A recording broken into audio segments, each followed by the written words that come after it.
오늘 본문인 시편 140편은 바로 앞에 위치한 139편의 내용과 원맥상으로 계속 연결이 되는 시편입니다. 특히 오늘의 본문인 시편 140편은 수많은 대적들, 너무도 많은 원수들의 극렬한 박해와 엄청난 핍박으로 인해서 너무도 극심한 고통을 당하고 있는 한 경건한 영혼이 하염없이 쏟아내고 있는 탄식어린 울부짖음이 아주 절절하게 묘사되고 있습니다. 사실 우리 신앙인들이 당하는 여러 가지 시련과 고통에는 다양한 원인이 있습니다. 가장 대표적인 경우 몇 가지를 본다면, 첫 번째는 하나님 앞에서 저지른 명백한 범죄로 인해서 하나님의 징계로 인해, 하나님의 징벌로 인해서 일어나는 재난이나 환난이 있습니다. 이런 경우는 다른 방법이 없죠. 빨리 우리가 저지른 죄에 대해서 시인하고 하나님 앞에 철저히 말로만이 아니라 행위로도 회개하는 그 길이 유일한 방법이 될 것입니다. 두 번째는 영적인 무지 그리고 신앙적인 경험 부족에서 기인되는 신앙적인 또는 영적인 미련함과 어리석음으로 인해서 불필요하게 자초하는 그런 시련과 고난이 있습니다. 우리가 하나님의 말씀을 잘 배우고 그 말씀대로 순종하는 일에 부진하지 못하고 게으르고 방만하고 해태한 신앙 속에 머무르다 보면 이런 자초하는 시련과 고난을 피하기가 어렵게 되죠. 따라서 우리는 이런 불필요한 그런 고난과 시련을 피해가기 위해서 늘 하나님의 뜻과 계획을 잘 분별하고 깨닫기 위해서 하나님의 말씀을 가까이 하는 게 필요합니다. 늘 읽고 배우고 묵상하고 기억하는, 그리고 그 말씀 안에서 드러난 하나님의 뜻을 힘써서 순종해 나가는 그 경건의 훈련이 계속 반복이 되지 않으면 이런 무지와 경험 부족에서 오는 그런 고난과 시련을 피해가기 어렵다는 것이죠. 세 번째는 우리의 신앙, 우리의 믿음을 더욱 온전한 모습으로 단련시키시고 한 단계 더 성숙한 길로 인도하기 위해서 특별하게 주어지는 하나의 긍정적인 의미에서의 훈련과 시험으로 주어지는 그런 고난과 시련이 있습니다. 이런 경우에는 대체로 앞에서 얘기한 어떤 범죄나 어떤 무지나 경험 부족이 아닌데 정말 하나님의 뜻대로 정말 그 어느 때보다도 누구보다도 열심히 진실하게 살아가고 있는 가운데에 이유 없이 정말로 그 원인을 알 수 없이 닥쳐오는 애매한 고난과 시련이 있을 때는 바로 이러한 우리의 신앙의 훈련과 영적인 성숙을 위한 하나님의 특별하신 개입한 점을 우리가 깨닫고 욥이 그랬던 것처럼 결국 가장 복된 결말로 인도하시고 약속하신 그 놀라운 하늘의 상급으로 갚아주실 그 하나님의 약속을 철저하게 의지하고 신뢰하면서 끝까지 흔들리지 않고 소망 중에 인내하며 지금까지 걸어왔던 그 믿음의 길, 신실하고 정직하고 순전한 하나님의 백성들의 삶을 계속 어떤 난관과 고난 속에서도 지켜내야 한다는 것이죠. 네 번째는 신앙 그 자체 때문에 우리가 경건하게 하나님의 뜻을 따라서 살려고 하는 그 의지와 그 삶 자체 때문에 일어나는 세상으로부터 오는 외적인 직접적인 핍박과 박해입니다. 즉 경건한 신앙인이나 참으로 온전한 교회 공동체의 삶을 파괴하고 악의적으로 무너뜨리려는 사악하고 불신앙적인 악인들의, 세상 악인들의 공격으로 인해서 시련과 고통이 가해지는 경우입니다. 오늘의 본문은 바로 이와 같은 박해의 형태로 오는 고통과 아픔 앞에서 진정한 하나님의 백성들이 어떻게 대응하고 반응해야 될지를 교훈해주고 있습니다. 오늘 본문을 보면 이 시편을 쓴 시인, 즉 다윗 자신을 파멸시키기 위해서 그야말로 혈안이 되어있던 교활하고도 잔인한 원수들에 완전히 둘러싸인 채 그야말로 직접적인 생명의 위협을 가까이에서 계속 느끼면서 엄청난 핍박과 박해 속에서 괴로워하고 있는 한 신앙인의, 한 경건한 신자의 울부짖는 듯한 탄원이 담겨 있습니다. 자, 오늘 본문에서는 그렇게 이 신자를 괴롭히는 대상, 그 악인이 있는데 그 악인이라는 단어가 3번 나오고 있는 것을 볼 수 있습니다. 1절과 4절과 8절이죠. 우리는 이 악인이라는 단어를 통해서 이 경건한 시인을 그토록 집요하게 못살게 굴고 괴롭히고 죽이려고 하는 그 악인의 정체가 뭔지를 파악할 수가 있습니다. 이 성경이 본래 쓰여진 히브리 원문상으로 볼 때 먼저 1절에서 등장하고 있는 악인, 여호와여 악인에게서 나를 건지시며 라고 할 때 이 악인은 우리말에서는 이제 단수로 표현됐습니다만 이 원문은 한 사람이 아닌 다수의 하나의 집단을 이루는 무리를 뜻하는 복수로 이루어져 있습니다. 그리고 4절과 8절에서 등장하는 이 악인이라는 단어에서는 이 악인들이 한 사람이 아닌 많은 수로 이루어진 하나의 무리를 이루고 있는, 집단을 이루고 있는 이 악인들이 단지 신 한 사람만을 두고 괴롭히고 공격하고 대적하고 있는 그런 상황이 아니라 이 악인들은 시 말고도, 이 시를 쓴 다윗 말고도 하나님 앞에 경건하게 살고자 애쓰는 참된 신자들이면 누구나 공격하는 그런 악의 집단이다. 특히 이들은 단순히 경건한 신자들만을 공격하는 것이 아니라 하나님의 말씀과 그 율법, 하나님의 가르침, 교훈, 명령, 규례 이 모든 것들을 철저히 노골적으로 무시하고 짓밟는, 그러면서 하나님 자신을 적극적으로 대적하며 심지어 하나님보다 자신들을 더 높은 위치에 올려놓는 그런 극도의 교만으로 가득 찬, 도저히 어떤 방식으로도 용서받을 수 없는, 우리 신약적인 의미에서 말한다면 성령을 모독하는 죄를 범하고 있는 오만하고도 극악무도한 죄의 세력들, 어둠의 세력들임을 분명하게 밝혀주고 있다는 것이죠. 이들은 한마디로 하나님의 나라를 파괴하는 일에 온 열정을 쏟아붓는, 모든 힘을 다해서 하나님의 나라를 방해하고 하나님 나라의 지상적 예표인 하나님의 백성 공동체를 어떤 식으로든 회파하고 무너뜨리려 하는 아주 가장 사악한 범죄 집단이다, 악인들의 집단이다라는 것입니다. 그렇게 이 악인들은 하나님의 말씀을 철저하게 절대적으로 순종하며 살아가려는 참된 신자를 보기만 하면 어떻게 하든지 그들을 불순종의 길로 유혹하고 하나님을 배반하는 길로 몰아넣음으로써 파멸시키고 거룩한 하나님의 백성 공동체를 무너뜨리려고 온갖 수단과 방법과 수책을 동원해서 아주 끈질기게, 아주 집요하게 괴롭히고 있다는 것입니다. 4절 하반절에 그런 내용이 암시되어 있죠. 나를 보존하사 포악한 자에게서 벗어나게 하소서. 그들은 나의 걸음을 밀치려 하나이다. 시인은 이러한 악인들의 악하고 음흉하고 교활하고 잔인한 공격이 얼마나 감당하기 힘들고 견디기 힘든지, 그리고 얼마나 고통스러운지를 하산하고 있음을 오늘 시편 전체를 통해서 우리가 확인할 수가 있습니다.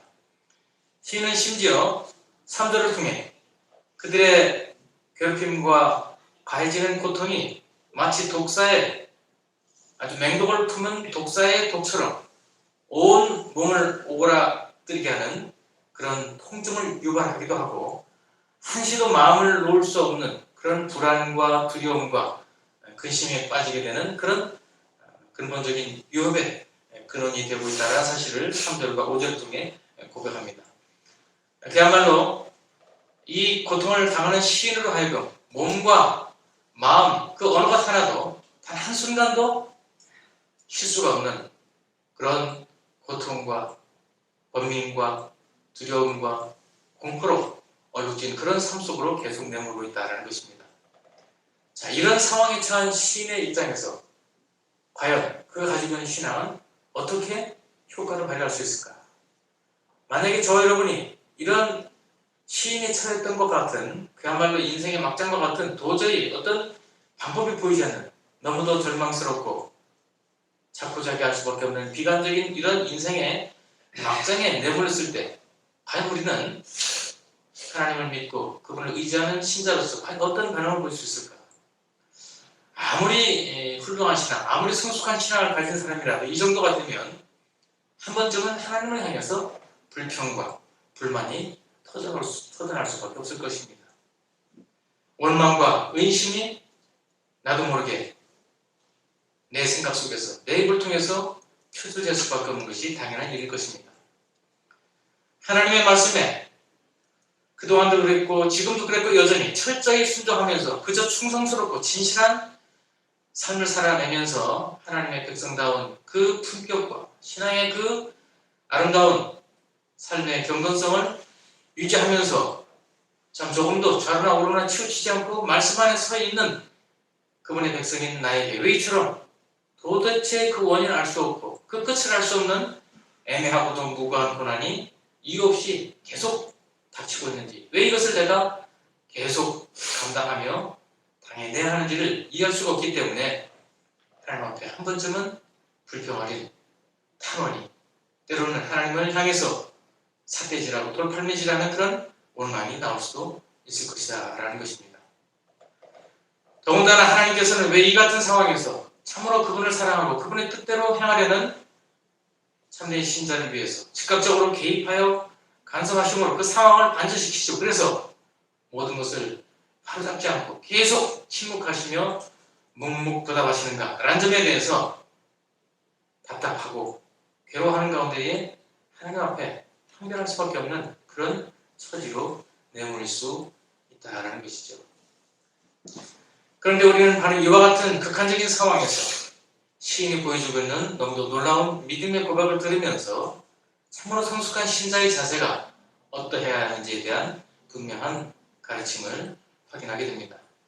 우선 두 가지의 시인의 고백을 우리가 주목을 해야 되는데요. 6절 있는 내가 말하기를, 내가 여호와께 말하기를 이라는 그 표현이 매우 중요한 의미를 담습니다. 그 다음에 12절 내가 알거니와, 내가 말하기를 그리고 내가 알거니와라는 이 두 고백을 통해서 이 극한적인 상황에서 신자가 어떻게 견뎌내며 하나님의 은혜를 끊임없이 추구하며 바라볼 수 있는가에 대한 분명한 해법을 확인하게 됩니다. 먼저 6절에 내가 말하기를 하는 이 표현이 이어져 나오는 고백이 중요한데요. 뭐라고 합니까? 내가 여호와께 말하기를 주는 나의 하나님이시니 라는 표현이 나옵니다. 굉장히 평범한 표현이죠. 주는 나의 하나님이시니. 근데 이 간단한 한 문장으로 되어 있는 이 표현은요, 사실은 구약의 사도신경이라고 일컬어지는 매우 중요한 고백입니다. 주는 나의 하나님이시다. 이 한마디가 구약 신자들의 신앙 전체를 함축하는 매우 중요한 선언이 된다는 것이죠. 오늘 우리는 예배 드릴 때마다 사도신경을 고백하지 않습니까? 그 전체가 일체로 담겨있는 구약적인 표현이 주는 나의 하나님이시다라는 표현입니다. 이 고백을 통해서 시인은 무엇보다도 하나님께서 주신 약속을 견고히 붙잡고 있다라는 매우 탁월한 믿음을 증명해내고 있습니다. 시인은 이 구약의 사도신경인 주는 나의 하나님이시다라는 고백을 다시 한번 외치면서 무엇보다도 자신이 하나님의 언약 백성, 우리식으로 말하면 그리스도의 몸된 지체로서 하나님의 자녀된 그 영적 정체성을 조금도 흔들림 없이 견고하게 붙들고 있고 여전히 확신하고 있다는 고백을 하는 것이죠. 바로 그렇기 때문에 그 시인의 외적인 현재 상황이 아무리 어둡고 암울하고 절망적이고 비관적인 상황이라 하더라도 여전히 자신이 눈을 뜬 현실은 더없이 감당하기 힘든 고통과 시련과 난관과 걱정과 두려움으로 가득 차 있지만, 그러나 믿음의 눈으로 볼 때는 여전히 하나님께서, 나의 하나님 되신 그 주님께서 여전히 나의 인생을, 나의 영혼을 전시로 붙들고 계시고 전능하신 능력으로 완전한 지혜로 나를 품행하시고 돌보시고 인도하시고 보호하시고 있다는 사실을 바라보면서 확신하고 있다는 것입니다.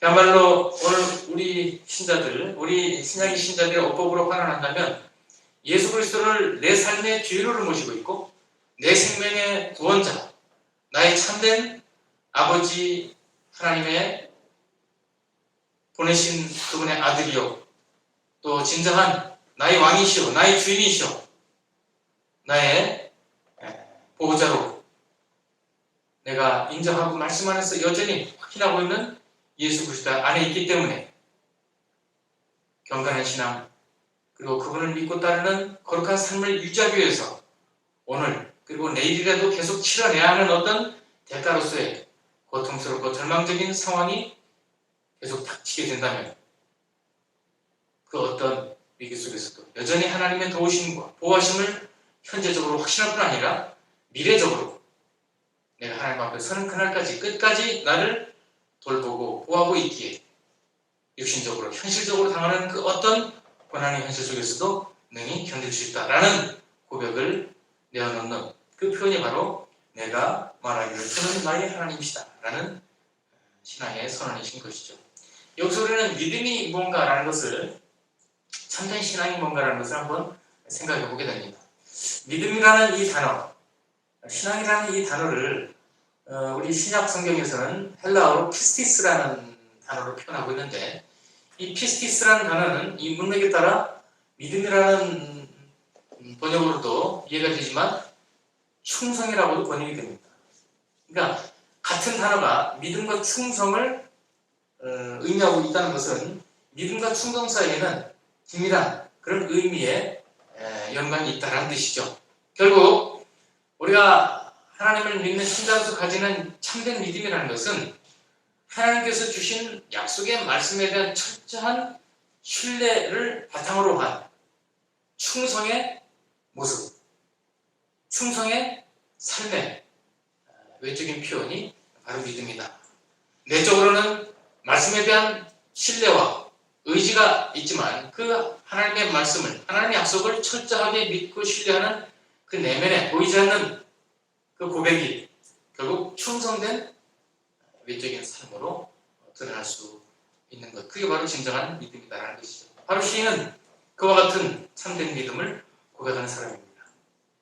외적으로는 너무도 견디기 힘든, 너무도 고통스러운 아무런 희망도 보이지 않는 그런 현실의 위기 속에 계속 부딪히고 있으면서도 하나님께서 결국 자신을 끝까지 평안과 안식과 복된 길로 인도하실 것이라는 그 약속을 붙들고 신뢰하면서 소망 중에서 무너지지 않고 계속 하나님께서 원하시고 기뻐하시고 선히 여기시는 그 길을 따라 충성된 신자의 길을 계속 걷고 있는 정의롭게 살고 진실하게 살고 정직하게 살아내고 세상 사람들 앞에 참으로 의로운 삶이 어떤 것인지를 그의 구체적인 심사를 통해서 언행을 통해서 증명해내는 그런 삶을 살고 있는 모습을 고백하는 것이죠.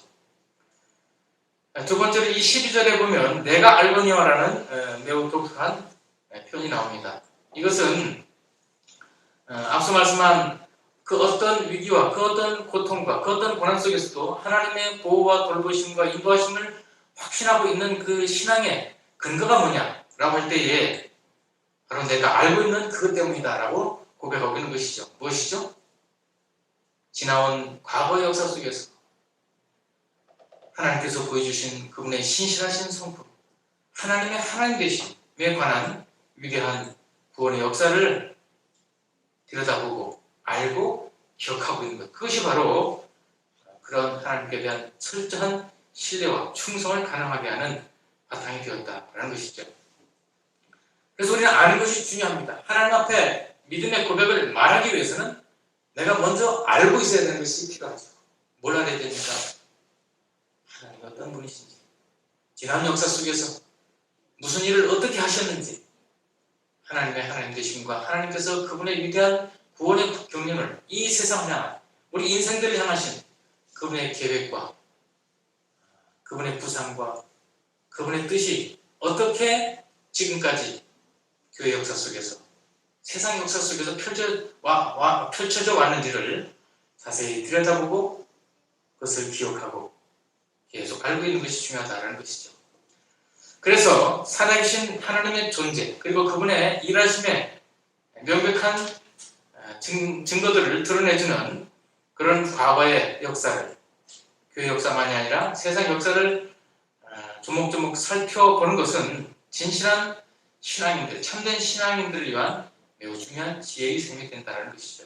그리고 그러한 지혜를 소유하고 발휘하는 참된 하나님의 사람들에게는 자신들에게 그 어떤 고통과 아픔과 난관과 시련과 슬픔이 앞으로도 닥쳐올지라도 그것은 그들을 흔들고 그들을 약하게 하고 그들을 무너지게 하는 어떤 요인이 되는 것이 아니라 오히려 더 큰 고난과 고통의 풍파가 닥칠수록 그들의 신앙의 체력은 더 강해지고 그들의 믿음의 근육은 더욱 커지는 참으로 신앙과 삶에 있어서 또 다른 하나의 큰 영적인 실력과 저력을 쌓는 또 다른 기회들이 된다는 것이죠. 자, 그런데 오늘 본문에서 우리는 다윗이 그런 개인적인 차원에서의 신앙의 고백과 더불어서 또 다른 매우 독특한 반응을 내보이는 것을 주목할 필요가 있습니다. 그것은 9절부터 11절에 있는 내용이죠.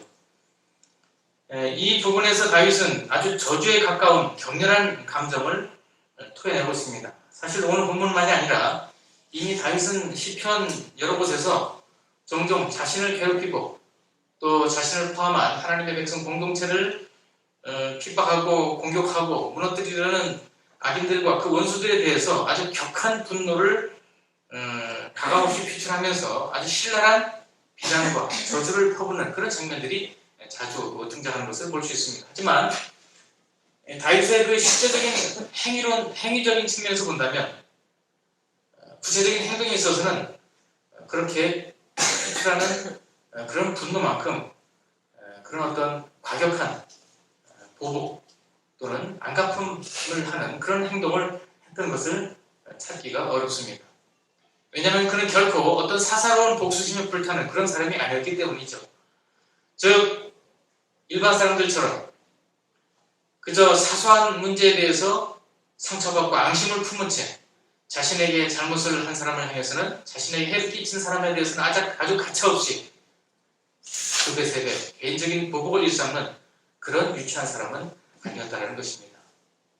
하지만 그는 다른 한편에서는 매우 크게 분노할 줄 아는 사람이었죠. 어떤 분노죠? 의분입니다. 의분. 개인적인 사적인 분노가 아니라 의로운 분노. 하나님의 분노. 그것은 결국 자신의 개인적인 문제와 연관된 것이 아니라 하나님의 나라, 하나님의 교회, 하나님의 몸, 하나님의 백성 공동체에 위해를 가하려는 악과 불의에 대해서는 그리고 그것을 향하는 악인들과 불의한 자들에 대해서는 하나님의 격한 분노를 가감없이 표출하는 그런 하나님의 진노를 공의롭게 대변할 줄 아는 정의로운 사람이었다는 것이죠. 추악한 사회적인 불의 그리고 비열한 공동체적인 불법을 저지르면서 교회를 어지럽히고 세상을 혼탁하게 하는 교만하고 사악한 자들의 그 범죄적 악행에 대해서 하나님께서 반드시 공의로운 진노를 퍼붓고 그들을 응징하고 징벌하여 보복해 주실 것임을 선언하고 또한 그들의 행위대로 반드시 갚아주시는 하나님의 심판을 선언하는 그것을 예견하고 예언하는 사람으로서의 그런 공의로운 분노를 가감없이 표현할 줄 알았던 사람이다라는 특징을 보여주고 있습니다. 로마서 12장 19절에 보면 원수 갚는 것이 내게 있으니 내가 갚으리라 라는 구약에 있는 말씀을 인용하는 바울의 교훈이 있습니다. 이 말씀은 결국 사적인 차원에서의 분노를 억제하고 절제할 것을 우리에게 분명히 명령하시는 내용이죠. 우리가 어떤 사사로운 악감이 있을 때, 어떤 억울함이 있을 때, 깊은 상처를 받고 큰 손해를 입어서 어떤 특정한 상대를 향해 끊임없는 증오와 미움이 일어나고 그 미움과 증오를 실현하여 그에게 어떤 해코지를 하고 싶은 그래야만 직성이 풀릴 수밖에 없는 그런 답답함과 마음에 그런 응어력이 있을 때 기억해야 될 말씀은 바로 이거다라는 것이죠. 원수 갚는 것은 내게 있으니 하나님께 있으니 그것을 반드시 내가 갚아주겠다. 내가 그것을 신원하기니 너는 잊어라. 하나님인 내가 너의 아버지의 왕이여 주인인 내가 네 대신 반드시 어떤 식으로든 적절한 방법과 적절한 시점에 그것을 대신 갚아줄 터이니 너는 그 모든 사적인 원한, 그런 사악한 그런 감정으로부터 자유로울 수 있어야 된다. 자, 이 약속을 믿고 하나님께서 자신의 억울한 사정, 자신의 억울한 피해와 그 상처들을 반드시 신원해 줄 것이다, 갚아줄 것이다 라는 확신을 통해 이 다윗은 자신의 개인적인 분노를 끊임없이 억제하고 통제하는 그런 절제력을 통해서 깊은 안식과 평강을 회복하는 그런 지혜를 발휘했던 사람이죠. 또 그것을 통해서 결국 자신이 직접 원수를 갚는 과정을 통해서 필연적으로 피할 수 없는 그런 불법과 범죄를 저지르는 그런 실수를 피할 수 있었다는 것입니다. 하지만 사적인 차원에서는 그렇게 철저하게 자신의 개인적인 감정을, 개인적인 원한의 감정들을 누르고 절제하고 통제했지만 개인적인 불이익은 절대 참지 못하면서 사회적 또는 공동체적인 불의와 불법에 대해서는 얼마든지 묵인하고 방관하고 참아내는 이 세상의 그 비겁하고 모순된 행동 방식에 대해서는 결코 동조하지 않는 공의로운 신자로서의 모습을 오늘 본문이 보여주고 있습니다. 여러분, 요즘 그런 얘기 많이 들지 않습니까? 불의는 참지만 불이익은 못 참는다. 내가 개인적으로 불이 있다는 것은 눈꽃만큼도 못 참지만 사회 전체가, 내가 속한 공동체가, 교회가, 하나님의 나라가 불의한 일을 당하는 데 대해서는 아무 관심이 없다라는 것이 오늘 이 세상에 오늘 유행하는 모습이라는 것이죠. 다윗은 전혀 이것과는 정반대의 태도와 반응을 보여줍니다. 개인적인 불이익은 하나님 앞에서 내가 갚으리라, 원수 갚는 것이 내게 있으니 내가 갚으리라 라는 약속에 의지해서 자신의 개인적인 불이익은 끝까지 견디고 참습니다. 그러나 하나님의 백성 공동체가 당하는 불이익, 하나님을 사랑하며 그 뜻대로 살아가려는 그분의 백성 공동체가 당하는 위해에 대해서는 끊임없이 분노하고 그런 불의와 불법을 일으키는 악인들을 향해서 신랄하게 비난하고 저주하고 엄중하게 하나님의 심판을 경고하는 일을 결코 멈추지 않았다는 것입니다. 바로 하나님께서는 오늘도 이런 공의로운 분노를 할 줄 아는 다윗과 같은 참된 신자한 사람을 간절히 찾고 있다는 것이죠. 사적인 개인적인 분노는 철저하게 억제하고 통제할 줄 아는 지혜를 발휘하면서도 공동체 전체를 위해서, 주님의 몸된 교회를 위해서, 하나님의 나라를 위해서 하나님의 공의로운 진노와 분노를 말과 행동으로 대변할 수 있는 그런 정의로운 신자를 오늘 하나님은 찾고 있다는 것이죠. 그런 차원에서 이사야서 6장 8절에서 내가 여기 있나이다 나를 보내소서라고 하신 그 이사야의 고백은 이사야 선지자만의 전유물은 아니다. 오늘 시대를 바로 세우기를 원하시는, 이 땅에 세워져 있는 교회들이 주님 앞에 바로 서기를 원하시는 하나님의 마음을 읽고 그 뜻대로 행하면서 하나님의 공의로운 분노를 세상을 향해 가감없이 표출할 수 있는 그런 정의로운 하나님의 사람을 찾고 있기 때문이다라는 것이고, 바로 오늘 이 시대를 위해서 저와 여러분에게 주어진 몫이라는 점에서 우리는 이 부르심 앞에 다윗처럼 주저하지 않고 응할 수 있어야 될 것입니다. 오늘날 우리 한국 사회가 더없이 혼란스러워지고 정치권에서조차 우리가 답을 찾지 못할 정도로 온 사회가, 온 나라가 늘 답답한 상태를 벗어나지 못하고 갈수록 이 땅 위에, 이 나라 안에 수없이 많은 불의와 불법이 횡행하고도 뻔뻔하게 그 악을 향한 자들이 오히려 활개치며 큰 소리 치고 있는 것은 이와 같은 오늘 본문에서 다윗이 모범을 보여준 정의로운 신자로서의 삶을 살아내지 못하는 우리 신자들의 부끄러운 모습을 표현해주는 현실이다.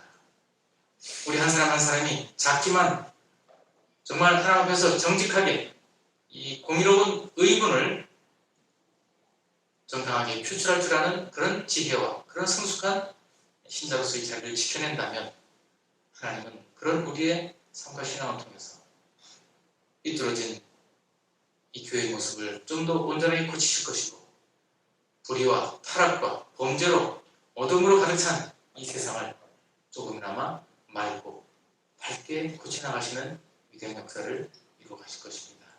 하나님은 초자연적으로 일하시는 분이 아닙니다. 이 땅에 두신 당신의 친백성들, 진정한 그분의 자녀들인 저와 여러분의 거룩한 삶, 공의롭고 정의로운 분노를 표할 줄 아는 그런 의로운 신자들의 삶을 통해서 하나님은 당신의 거룩한 의를 이 땅 위에서 세우시고 표출하시고 그 의를 통해 하나님의 법을 더욱 분명하게 우리에게 가르치시고 세상을 향해서 구원의 위대한 경륜을 성취해 가실 것입니다. 이 은혜를 다시 한번 기억하고 이 거룩한 부르심 앞에 여러분이 조금도 미적거림이 없이 수정이 없이 하나님의 삶 속에서 담대하게 기꺼이 응하는 삶의 신자의 길을 모시는 그날까지 신실하게 걸어가시는 복을 누리시길 말씀으로 축원합니다. 기도하겠습니다. 자비로우신 아버지 하나님, 참 우리가 세상을 살아가면서 이런저런 일로 말미암아 원한이 마음에 쌓이고 여러 가지 악한 사악한 감정들, 또 우리가 당한 상처 때문에 그것을 되갚고자 하는 앙심과 분노의 마음들이 늘 저희들의 내면을 어지럽히는 것을 누구나 겪고 있음을 고백합니다. 크고 작은 차이는 있을지라도 이런 우리 인생의 필연적인 삶의 지고 속에서 참된 신자가 어떻게 주님 앞에서 그 모든 상황을 정리해야 될지에 대한 아주 분명한 교훈을 주셨사오니 주님 원수 갚는 것이 내게 있으니 내가 갚으리라 하신 약속의 말씀 앞에 전폭적으로 순복하여 우리의 마음속에 눌려있는 모든 개인적인 사적인 원한과 그 앙심들을 내려놓고 주님의 손에 맡기며 결국 우리의 손으로 직접 처리하려는 것보다 훨씬 더 완전하게, 훨씬 더 분명하게, 훨씬 더 시원하게 우리 하나님께서 신원하실 것임에 대한 믿음을 가지고 우리의 영혼이, 우리의 마음이 쉼을 얻게 하시고 자유함을 누리게 하시며 평강을 우리가 소유할 수 있도록 인도하시고 다만 하나님의 교회를 흔들고 주님의 나라를 대적하는